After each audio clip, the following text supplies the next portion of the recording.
Data వారుగా ఉన్నదే ఇప్పుడు ఇక డేట్ల వారుగా మారే పరిస్థితి వచ్చింది. విదేశాల మీద ముఖ్యంగా పాకిస్తాన్ నుంచి ఉగ్రవాదుల మీద సర్జికల్ స్ట్రైక్స్ అనేది ప్రధానమైన రాజకీయ ప్రజారాయుధంగా ఉన్న పరిస్థితి నుంచి ఇప్పుడు ఎన్నికల సంఘం ఎలక్షన్ కమిషన్ యొక్క సర్జికల్ స్ట్రైక్ను తట్టుకొని ఎన్నికల్లో నెగ్గుకు రావడానికి రాజకీయ పార్టీలు పెనుగులాడాల్సిన పరిస్థితి ఏర్పడింది. 7 దశల్లో పోలింగు గతసారి 9 అయితే మేము 2 తగ్గించామంటున్నారు. వాస్తవానికి అంతకుముందుతో పోలిస్తే దశలు ఎక్కువగానే ఉన్నాయి. ఆ విషయం ఇంకోసారి మనము సమీక్షించవచ్చు.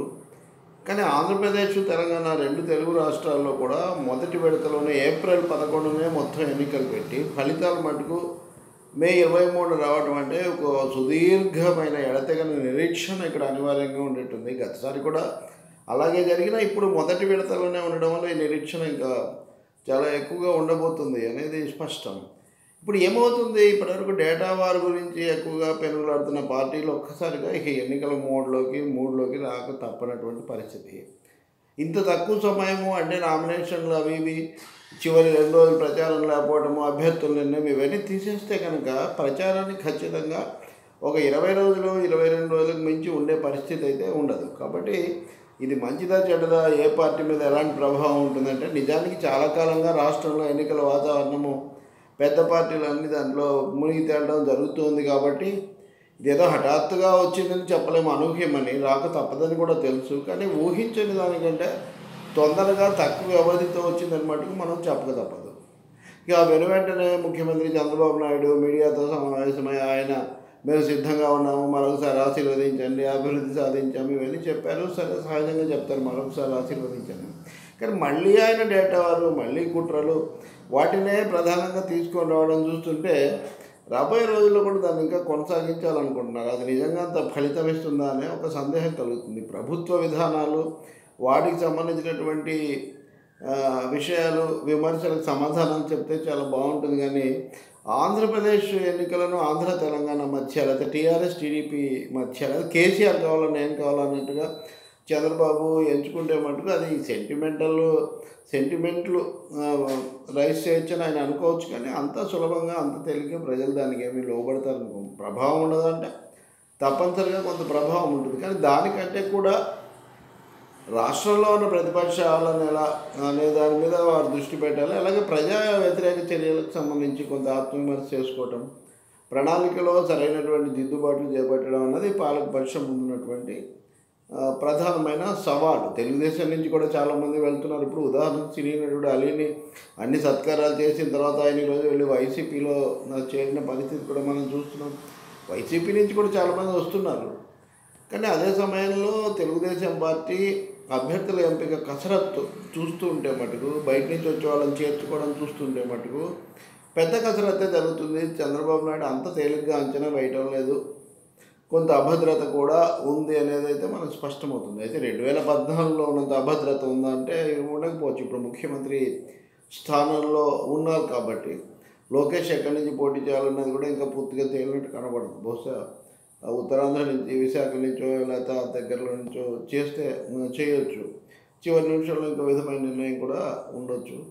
ఏదైనా కానీ తెలుగుదేశం పార్టీ విభజిత రాష్ట్రాన్ని 5 ఏళ్ళు పాలించిన తర్వాత ఇప్పటికి కూడా ప్రజల్లో పేరుకుపోయిన సమస్యలను, అసంతృప్తిని ఏ విధంగా పరిష్కరించాలనే దాని మీద దృష్టి పెట్టాలి తప్ప కేవలం ఆత్మస్థుతితో, ఎదురుదాడితో మాత్రమే గట్టెక్కుతానని చంద్రబాబు అనుకుంటే మటుకు అది పొరపాటు అవుతుంది. అది అంత సులభంగా కేక్ వాక్ లాగా, నల్లేరు మీద బండిలాగా ఉండదని మటుకు వారు తెలుసుకోవాల్సి ఉంటుంది. దీనికి మరొకసారి తెలంగాణ కోణాన్ని జోడించడం వల్ల కూడా అసలు చర్చ దారి తప్పిపోతుంది. బీజేపీ రాష్ట్రానికి చేయకపోవడము, ప్రత్యేక హోదా సమస్య, ఇట్లాంటి వాటి మీద ఇప్పటివరకు కేంద్రీకరణ ఉన్నది కాస్త ఎన్నికల దగ్గర పడిన తర్వాత బీజేపీని నామమాత్రం చేసి Telangana versus Andhra, TDP versus TRS, ఇంకా చెప్పాలంటే కేసీఆర్ వర్సెస్ చంద్రబాబు అన్నట్టుగా మార్చాలని చూడడం అది ప్రజలకు డైరెక్ట్గా హత్తుకుపోయేటటువంటి విషయం కాదు. అందుకని రాష్ట్రానికి ఎలా న్యాయం చేయాలి, రాష్ట్ర ఆర్థిక పరిస్థితి ఎలా మెరుగుపడాలి. ఆంధ్రప్రదేశ్కి ఇది ఒక పెద్ద సవాలు. ఎందుకంటే ఇప్పటికే అప్పుల్లో ఉండి చాలా అత్యవసర చెల్లింపులు కూడా ఆపేస్తున్నారు. ఎన్నికల్లో విధాన నిర్ణయాలు తీసుకోకూడదు.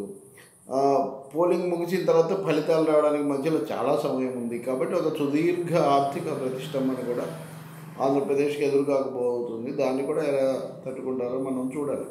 ఇక ఈ ప్రకటన రాగానే వైఎస్ఆర్ పార్టీకి మంచి అవకాశాలు ఉంటే చాలా మంచిది అని సాక్షిలో ఒక కథనం వాళ్ళ వెబ్ పేజీలో నేను నెట్లో చూశాను.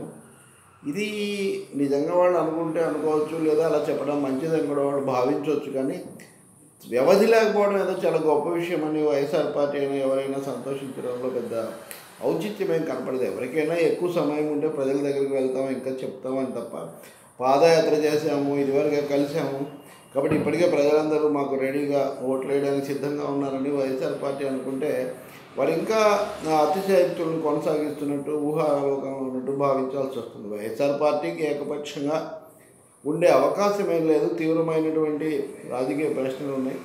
నా ఉద్దేశంలో 2014లో జగన్ ఇంతకంటే బలంగా ఉన్నాడు. తీవ్రంగా ప్రత్యర్థులకు ఆందోళన కూడా కలిగించారు. అప్పటితో పోలిస్తే ఇప్పుడు రకరకాల సమస్యలు, సవాళ్ళు అప్పుడున్నంత సూటిగా ఇప్పుడు రాజకీయం లేని పరిస్థితి కూడా ఉంది. ఇంకోటి, ఇప్పటికి కూడా జనసేన తెలుగుదేశం ఏది ఒకటే అన్నట్టుగా మాట్లాడడానికి ప్రయత్నించడం, మిగతా వాళ్ళందరినీ కలపడం. మరోవైపు తనేమో కాంగ్రెస్ నుంచి బీజేపీ నుంచి విడగొట్టుకోవడానికి వీలుగా ఒక నిశ్చితమైన విమర్శతో ముందుకు రాలేకపోవడం, తెలంగాణతో ముడివేసుకోవడం, ఇవన్నీ కూడా వైఎస్ఆర్ పార్టీకి కొంత అననుకూల అంశాలు అవుతాయి. ఒక తరగతి ఓటర్లలో కొన్ని తరగతులు ఆయన పూర్తిగా బలపరుస్తుండొచ్చు. వాళ్ళలో కూడా విభజన రాదని మనం ఏమీ చెప్పలేము.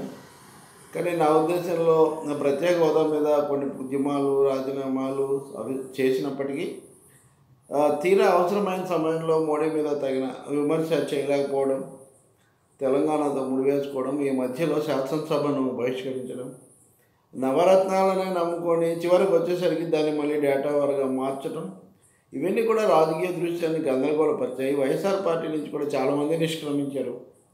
గత ఎన్నికల్లో వాళ్ళు 25 స్థానాలు కేవలం ఒక 5,000 ఓట్ల తేడాతో గెలుచుకున్నారు. 23 స్థానాలు మంది అవతల పార్టీలోకి వెళ్ళిపోయారు, ఫిరాయించారు. మరి వీటన్నిటిని ఎలా భర్తీ చేసుకోవాలన్నది ఆలోచన ఇప్పుడు కూడా చాలా కొంతమంది వెళ్ళిపోయారు.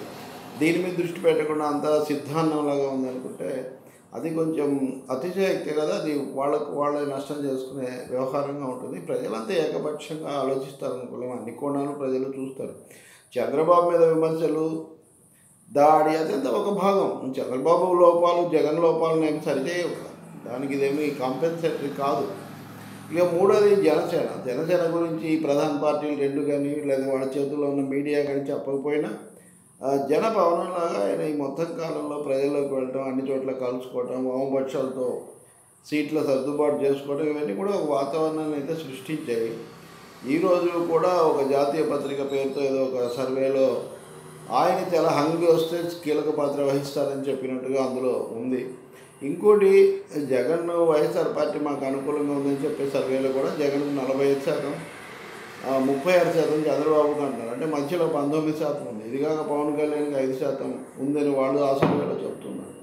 నిజానికి అన్ని వేల మంది యువత వచ్చి వాళ్ళందరూ ఉత్సాహంగా ఉండటం, కమ్యూనిస్టుల మైత్రి, ఇవన్నీ కూడా నిరర్థకంగా పోతాయనుకోవడం చాలా పొరపాటు. వైఎస్ఆర్ పార్టీ ఒకవైపు, టీడీపీ ఒకవైపు ఉన్నప్పుడు ఈ మధ్యలో మూడవ శక్తిగా జనసేన లెఫ్ట్ కూటమి మొదటిసారి గణనీయమైన ప్రభావం ఓట్లలో, సీట్లలో చూపించబోతుంది.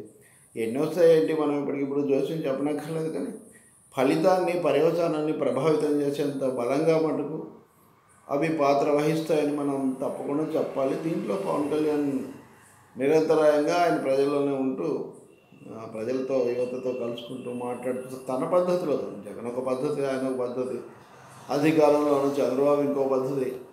అందుకని ఎవరో ఒకరమే ఉన్నాము, మిగిలిన వాళ్ళు పట్టించుకోమంటే అది వాళ్ళ యొక్క కోణం అవుతుంది తప్ప వాస్తవిక కోణం కాదు. అందుకని ఆంధ్రప్రదేశ్ రాజకీయాలు చాలా రసవత్తరంగా ఉంటాయి. కాంగ్రెస్ పార్టీ మాత్రం ఏం పెద్ద కోరుకునే అవకాశం ఉండకపోవచ్చు. పైగా ఉన్నవాళ్ళు కూడా కిషోర్ చంద్రదేవ్, కోట సూర్యప్రకాష్ రెడ్డి లాంటి వాళ్ళ పార్టీ కోల్పోయింది. బీజేపీకి సంబంధించి ఎన్నికలు ఎదురీతగా ఉంటాయి. వాళ్ళు ఇంకా పుంజుకోవడం అనే ప్రశ్న ఏమి ఉండదు. టీఆర్ఎస్ ఏం చేస్తుంది అన్నది అయితే ఒక పెద్ద ప్రశ్న. టీఆర్ఎస్ కనుక రంగ ప్రవేశం చేసి మరీ ఎక్కువగా జగన్ను మోసేటైతే దానివల్ల ఆయనకు కానీ ఎన్నికల దృశ్యానికి కానీ మేలు కంటే కీడే ఎక్కువ జరుగుతుంది. రాజకీయ మద్దతు ఉంటే అది వేరే విషయం. కానీ లేదు, పోటీ చేయదలుచుకుంటే వాళ్ళ కొంత పునాదో సంబంధాలు ఉన్నాయనుకున్న కొన్ని చోట్ల సరిహద్దు జిల్లాల్లో తప్పకుండా టీఆర్ఎస్ పోటీ కూడా చేయొచ్చు. కానీ ముందు రాష్ట్రాల మధ్య సమస్యలు పరిష్కరించుకోవడంలో రెండు ప్రభుత్వాలు టీఆర్ఎస్ టీడీపీ పార్టీల నాయకత్వాలు విఫలమైన అన్నది మనకు ఒక వాస్తవం. రేపు ఎన్నికల్లో దీన్ని కూడా ఒక ఎజెండాలోకి చేర్చి బీజేపీ, టీడీపీ, టీఆర్ఎస్ కూడా ఈ అంతర్రాష్ట్ర సమస్యలు, పొరుగు రాష్ట్రాల మధ్య విభజనానంతర సమస్యలు పరిష్కరించుకుంటామనే ఒక ముఖ్యమైన అంశాన్ని కూడా చేర్చడం చాలా చాలా అవసరం. ఇప్పటికే ఒక విధంగా తిట్లు, శాపనార్థాలు, పోటాపోటీ, కొంత చౌకబారు యుద్ధం స్థాయికి చేరినటువంటి పరిస్థితుల్లో అన్ని పార్టీలు సంయమనం పాటించి విషయాల మీద కేంద్రీకరించాల్సిన అవసరం ఉంది. తెలంగాణలో శాసనసభ ఎన్నికలు అయిపోయాయి కాబట్టి లోక్సభ ఎన్నికల్లో కూడా బహుశా పరిస్థితి ఇంతలోనే తలకిందులుగా మారకపోవచ్చు. కాంగ్రెస్ తన ప్రయత్నం తను చేసినప్పటికీ చాలా పరిమితమైన ఫలితాలు తప్ప గణనీయమైన మార్పు ఉంటుంది అనుకున్నా. ఒకే ఒక మార్పు ఏంటంటే కాంగ్రెస్ సిపిఎం దగ్గర ఇప్పుడు ఇటువైపు నుంచి వామపక్ష పార్టీలు కలిసి పోటీ చేయడం వల్ల పూర్వపు ఖమ్మం, నల్గొండ జిల్లాల్లో కొంత ప్రభావం, ఓటింగ్ సరళిలో మార్పు రావచ్చు. ఇది మొత్తం ఫలితాలను కూడా మార్చే అవకాశం కూడా కొంత, మొత్తం ఫలితాలంటే ఆ జిల్లాల్లో, ఆ పాత జిల్లాల్లో కొంత ప్రభావం ఉండొచ్చు. టీఆర్ఎస్ ముఖ్యంగా తెలుగుదేశం కంటే కూడా 16 స్థానాలు గెలుచుకొని ఢిల్లీని శాసిస్తాననేది ఇది కేటీఆర్ గారు ప్రచారం చేస్తున్న ఉత్సాహపరచడానికి చెప్పొచ్చు. కానీ అంత సులభంగా ఏదో ఒక్క ప్రాంతీయ పార్టీ ఢిల్లీని శాసించే అవకాశం మాత్రం భారతదేశంలో ఉన్న రాజకీయ వ్యవస్థలో లేదని మనం చెప్పక తప్పదు. తెలంగాణ ప్రయోజనాల కోసం కొన్ని తెచ్చుకుంటామంటే నిజానికి ఇప్పుడే తెచ్చుకొని ఉండాలి. కానీ అవసరాన్ని మించి మోడీని కీర్తించినప్పటికీ కూడా అనేక సందర్భాల్లో ప్రాప్తించాల్సిన సహాయము, నిధులు మటుకు ప్రాప్తించలేదనేది ఒక వాస్తవం. దీన్ని దృష్టిలో పెట్టుకుంటే టీఆర్ఎస్ ఎన్నికల పోరాటంలో మేము బీజేపీకి, కాంగ్రెస్కి ఇద్దరికి వ్యతిరేకం అంటున్నారు. ఇప్పుడు అధికారంలో ఉంది బీజేపీ కాబట్టి దాని మీద తీవ్ర విమర్శ చేయకపోతే వాళ్ళ యొక్క రాజకీయ వైఖరి సందేహాస్పదంగా ఉంటుంది. రెండవది, ఇద్దరి మధ్య తటస్థం అని వైఎస్ఆర్ పార్టీ చెప్తూ ఉంది. బీజేపీ, కాంగ్రెస్ మధ్య ఇద్దరికీ వ్యతిరేకమైన టీఆర్ఎస్, ఇద్దరిలో ఎవరైనా పర్వాలేదు, మా కోరిక తీరిస్తే చాలు, మా ప్రత్యేక హోదా ఇస్తే చాలు అంటున్న వైసీపీ రెండు ఒకటేనా? అసలు టీఆర్ఎస్ ఫెడరల్ ఫ్రంట్లో ఇంతవరకు వైసీపీ తప్ప ఎవరు చేరారు అన్న ఒక ప్రశ్న కూడా ఉంది. కాబట్టి ఏదేమైనా ఈరోజు మొదటి రోజే కాబట్టి ఇంకా ప్రకటించి అన్ని పార్టీలు తమ విధానాలతో, ప్రణాళికలతో, ప్రతివ్యూహాలతో ముందుకు వస్తే తప్పకుండా ఈ 17వ లోక్సభ ఎన్నికలు చాలా రసవత్తరంగా ఉంటాయి. జాతీయ స్థాయిలో పుల్వామా ఎయిర్ స్ట్రైక్స్ అనంతర పరిస్థితులను తను ఎక్కువగా ఉపయోగించుకోగలనని మోడీ ఆశిస్తున్నారు, ఆ పార్టీ ప్రకటిస్తూ ఉంది. కానీ తీరా ఇప్పుడు ఎన్నికలు వచ్చేసరికి నేను చూశాను, పార్లమెంటరీ పార్టీ సమావేశంలో వాళ్ళు చెప్పింది ఏంటంటే 2009లో కాంగ్రెస్ మీద వ్యతిరేకత ఉన్నప్పటికీ మన్మోహన్ సింగ్ నువ్వు చూసి ఓట్లు వేసినట్టే ఇప్పుడు కూడా మోదీని చూసి ఓట్లు వేస్తారు అని వీళ్ళు మన్మోహన్ సింగ్తో పోల్చుకుంటున్నట్టుగా వాళ్ళకు దగ్గరగా ఉండే ఒక ఇంగ్లీష్ పత్రిక రాస్తూ ఉంది. అంటే ఇంత ఆర్భాటం చేసిన తర్వాత చివరకు వీళ్ళు మోహన్ సింగ్ అని వాళ్ళే పేరు పెట్టిన ఆయనతో పోల్చుకుంటున్నారంటే వాళ్ళకు కూడా అంతర్గతంగా అంత ఆశాజనకంగా లేదని మటుకు మనం చెప్పాల్సి ఉంటుంది. అయితే కాంగ్రెస్ కంటే బీజేపీకి కొన్ని సీట్లు ఎక్కువగా వస్తే రావచ్చు, అవకాశం ఎప్పుడూ ఉంటుంది. ఎందుకంటే కాంగ్రెస్ 4 రాష్ట్రాల్లో విజయాలు సాధించి కొన్ని రాష్ట్రాల్లో కూడా ప్రయత్నాలు చేస్తున్నప్పటికీ ఎక్కువ చోట్ల ప్రాంతీయ పార్టీలు ఉన్నాయి కాబట్టి ఈ ప్రాంతీయ పార్టీలు అవకాశవాద రాజకీయాలతో అటు ఇటు మారుతూ ఉంటాయి. కాబట్టి మనం ఇప్పటికిప్పుడే తుది అంచనాలు వేయడము లేకపోతే ఏదో తీవ్ర విశ్లేషణలు చేయడం అది తొందరపాటు అవుతుంది. మనం ఇంకా కొంతకాలం వేచి చూస్తే ఎన్నికల పోరాట ప్రక్రియ ఏ రూపం తీసుకుంటున్నది స్పష్టంగా.